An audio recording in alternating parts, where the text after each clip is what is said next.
Hello and welcome to Eurasia Talks from Davos, and I'm delighted to be joined today by Azerbaijan's president, Mr. Ilham Aliyev.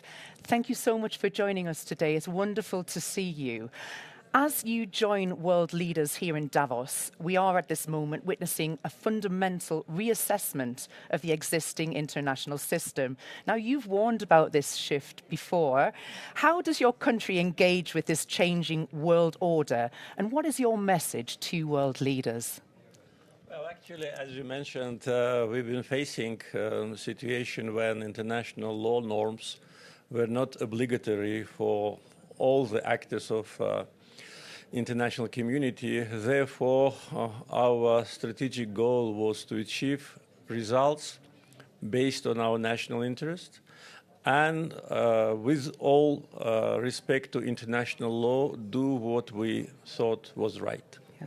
And everything what we've done, whether it's political development or restoration of our sovereignty and territorial integrity, was in line with international law and common values. So today, as you mentioned, international relations are entering the new era where it is not the rule of law, but the rule of strength is ruling the situation. We can see it in different parts of the world. Therefore, it once again signals that every country should base their strategy and policy on their potential, establish good relations with as many countries as possible, sure. First in your region and second on a global scale. Amid the historic peace deal in Armenia, the South Caucasus is evolving fast in a global context, after decades of competing interests, influences, and shifting alliances. How do you assess the current balance between risk and opportunity in the region?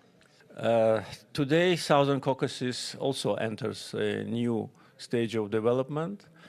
We live in peace only for 5-6 months. Mm-hmm. We are learning to do it. We never lived in peace in all our independent history. And it's a special feeling. And of course, it's a great opportunity. Today, relationship between Armenia and Azerbaijan are already evolving into a cooperation. Yeah. We lifted all the restrictions on cargo transportation to Armenia. Moreover, we started to supply critical commodities to Armenia, primarily oil products, which the country is largely dependent on. And it's a win-win situation. So I think that by joint efforts of Armenia and Azerbaijan, including the civil society, we will achieve not long-lasting peace, but peace forever in the Caucasus. This is our goal. We hope so, yes. With Iran as your neighbor, I want to also mention, how is Azerbaijan engaging with the evolving crisis that we are seeing there? And what is your assessment of its impact of stability across Eurasia, also including the energy markets? Every country, including Azerbaijan, should think about stability around its borders, beyond its borders.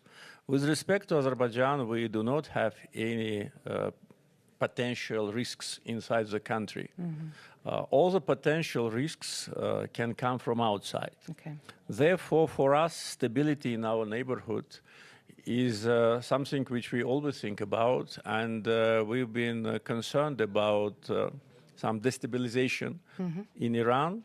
And for us, stability, predictability, and peace in the region is the biggest asset. We suffered from occupation, from war, from losing thousands of victims. Yeah.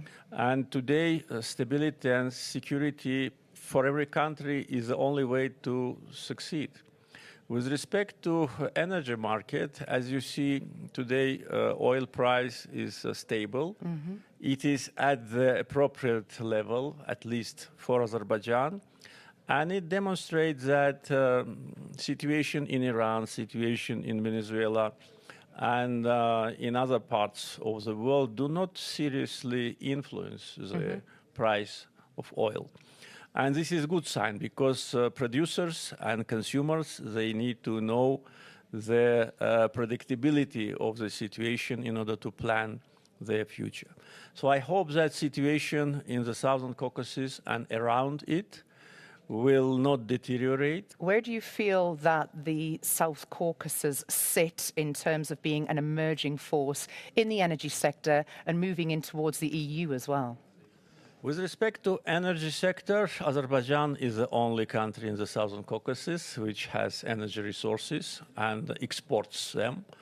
Two other countries of the Southern Caucasus import energy resources from Azerbaijan. Georgia for many years, and now Armenia. And with respect to Europe and European Union, our energy cooperation is growing. Yes. We already supply natural gas to 16 countries, and 10 of them are members of European Union. So by this coverage, by geographical coverage of supply of pipeline gas, Azerbaijan is #1 in the world.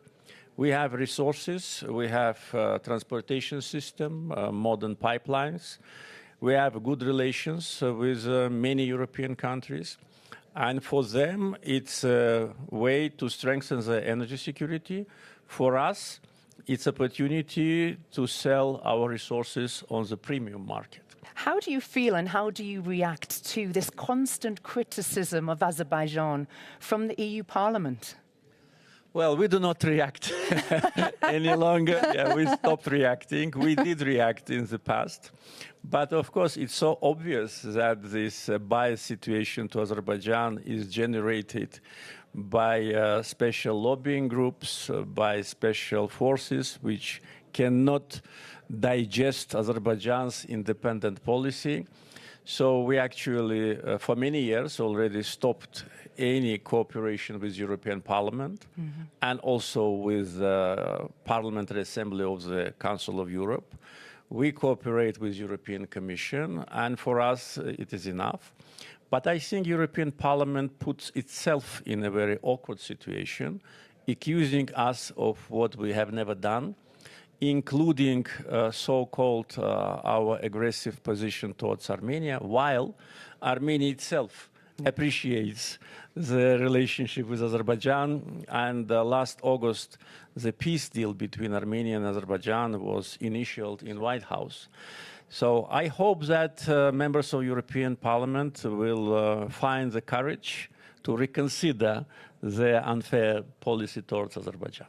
Mr. President, always a pleasure talking to you. Thank you for joining us on Euronews this morning. Thank you for the invitation. Thank you.